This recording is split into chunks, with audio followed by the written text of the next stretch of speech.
హరీష్ రావు కొత్త party పెట్టబోతున్నారు. Yes, నిజమే, మీరు వింటుంది నిజమే. హరీష్ రావు కొత్త పార్టీ పెట్టే అవకాశాలు ఎంతగానో ఉన్నాయి.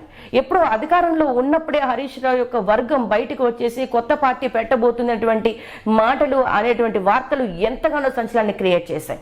ఎందుకంటే బీఆర్ఎస్ పార్టీలో అధికంగా అభిమానులు కలిగినటువంటి నేత హరీష్ రావు ప్రజలకి అందుబాటులో ఉండి మొదటి నుండి ఈ రోజు వరకు కేవలం ప్రజల కోసమే పనిచేసినటువంటి వ్యక్తి హరీష్ రావు. హరీష్ రావుకున్నటువంటి ఫ్యాన్ బేస్ కావచ్చు, హరీష్ రావుకున్నటువంటి సబ్జెక్ట్ పట్టు కావచ్చు, కేసీఆర్ తర్వాత అంత చరిష్మా ఉన్నటువంటి నేత హరీష్ రావు. ఈ రోజు కేటీఆర్ ఆర్ కవిత వీళ్ళిద్దరి యొక్క అంతర్గత విభేదాల వల్ల, ఈ అల్లకల్లోల వల్ల హరీష్ రావు మళ్ళీ పార్టీ పెట్టేటువంటి అవకాశాలు 100% కనిపిస్తున్నాయి. ఇప్పటికి బీఆర్ఎస్ పార్టీ కార్యకర్తలందరూ కూడా కేటీఆర్ కాదు, కవిత కాదు, పార్టీలో ఎప్పటికీ స్థిరంగా ఉన్నటువంటి వ్యక్తి హరీష్ అన్ననే, కాబట్టి మనం హరీష్ అన్నతో ఉందాము అనేటువంటి ఆలోచనలోకి ఇప్పటికే కార్యకర్తలు అభిమానులు వచ్చేశారు.